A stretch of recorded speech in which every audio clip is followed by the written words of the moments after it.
नमस्कार साथियों, जय हिंद। कैसे हैं आप लोग? मैं प्रबल प्रताप शाही आपका साथी। आज मैं एक विषय पे बात करूंगा। वो विषय ये है कि किस तरीके से केंद्र और राज्य के संघीय ढांचे पर हमारे प्रधानमंत्री नरेंद्र मोदी जी स्वयं हमला कर रहे हैं। कल एक घटना हुई, यास तूफान के प्रभावितों का हालचाल जानने के लिए प्रधानमंत्री नरेंद्र मोदी उड़ीसा और बंगाल की यात्रा पर जा रहे हैं और उन्होंने जाकर उड़ीसा में बैठक की वहां के मुख्यमंत्री जी से। लेकिन जब वो बंगाल में आए तो अपने पॉलिटिकल एजेंडे को फिर सेटअप शुरू कर दिया। उन्होंने वहां पर मुख्यमंत्री से पहले ही लीडर ऑफ अपोजिशन, विपक्ष के नेता, अपने पार्टी के, भारतीय जनता पार्टी के शुभेंदु अधिकारी को भी बैठक में बुला लिया। जबकि मैं आपको बताऊं, इस तरह की बैठकों में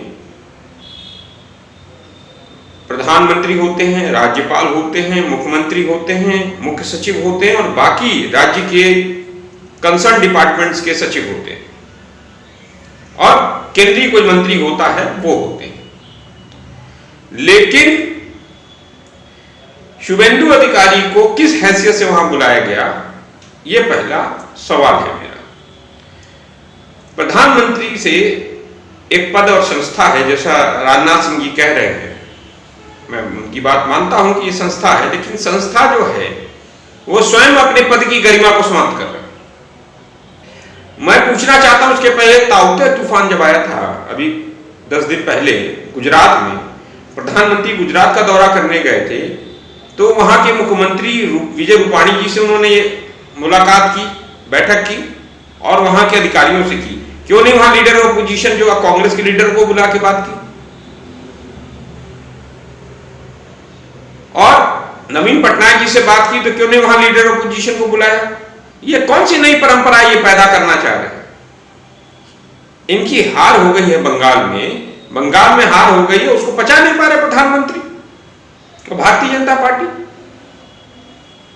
मुझे याद है 2017 में चुनाव से पहले उत्तर प्रदेश में 2016 में एम्स गोरखपुर का अनावरण हुआ, अनावरण कह रहे हैं, शिलान्यास हुआ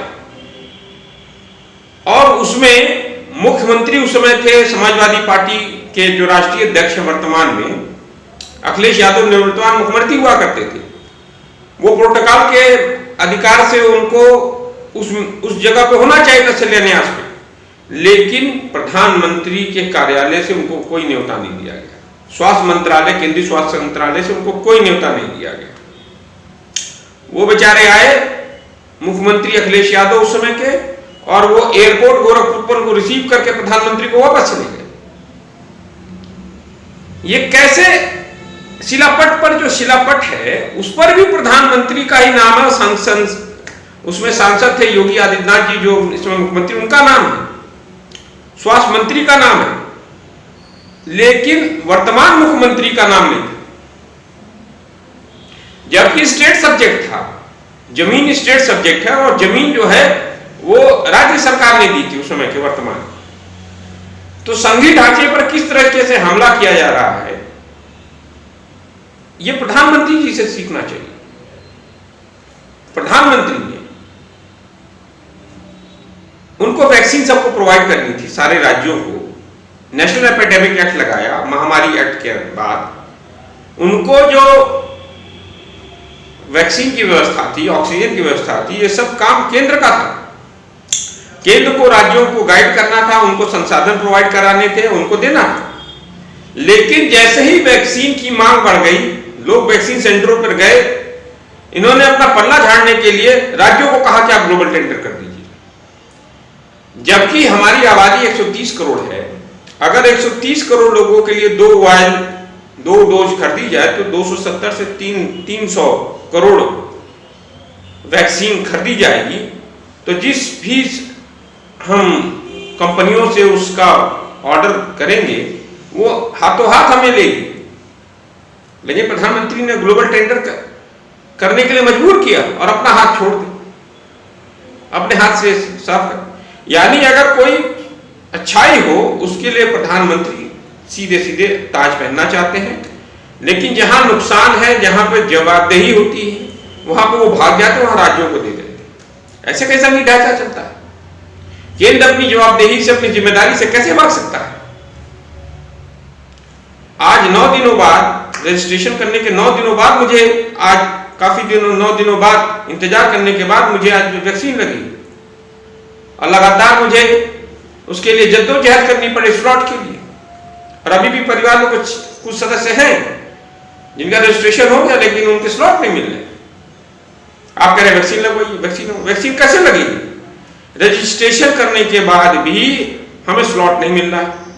स्लॉट मिल रहा है तो उसके लिए वेटिंग पीरियड है। स्कैरसिटी तो आपने पैदा की प्रधानमंत्री, इन सब चीजों के जिम्मेदार तो आप हैं, और आपने ये स्कैरसिटी पैदा करके आपने इस देश के अंदर जो वैक्सीन की कमी पैदा की है, जो वैक्सीन का संकट खड़ा हो गया है, उससे क्या होगा? उससे जो कंपनी अब आएगी वो अपनी शर्तों पे आएगी, मुनाफा कमाने आएगी, और सर देश की मजबूरी होगी उससे लेने के लिए। और हर जगह तो आपका चित्र है, आपने को वैक्सीन लगवाओ तो चित्र है। अब बस जन्म प्रमाण पत्र, अब बस एक बच गया है मृत्यु प्रमाण पत्र, उस पर भी अपनी चित्र छपवा दीजिए।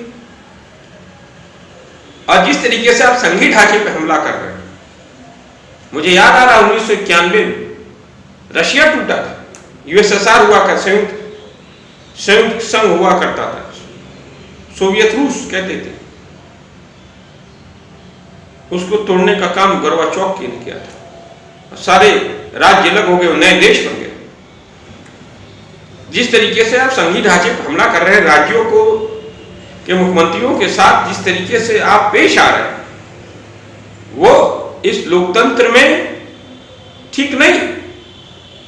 लोकतंत्र सर्वोन्नति से चलता है, आप सर्वोन्नति बनाना ही नहीं चाहते। सर्वदलीय बैठक अभी तक कोरोना के इस वैक्सीन संकट पे, ऑक्सीजन संकट पे आपने हाथ बुलाई नहीं। आपने कोई भी ऐसी बात नहीं चाही करनी जिससे देश के अंदर लोगों को कोई सहूलियत मिले।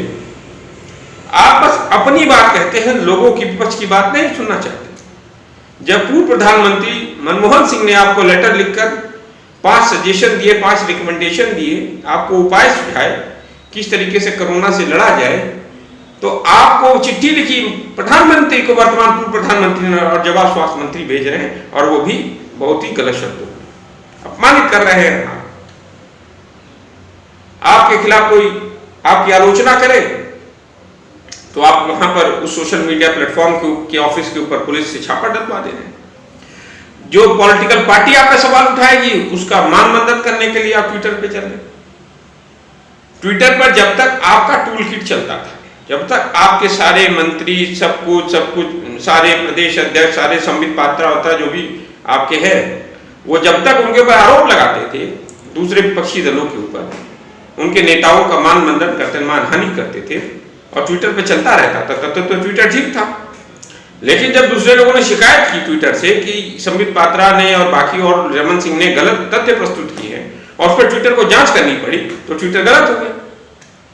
यानी आपका एजेंडा चलना चाहिए, बाकी कोई और अगर उसको सही करके बता दे, तथ्य प्रस्तुत कर दे, तो वो गलत है। ऐसे देश नहीं चलता, ऐसे लोकतंत्र नहीं चल सकता। और प्रधानमंत्री, आप इस देश के सबसे इनकॉम्पिटेंट प्रधानमंत्री हैं। आप हमेशा 70 साल का रोना रोकते हैं।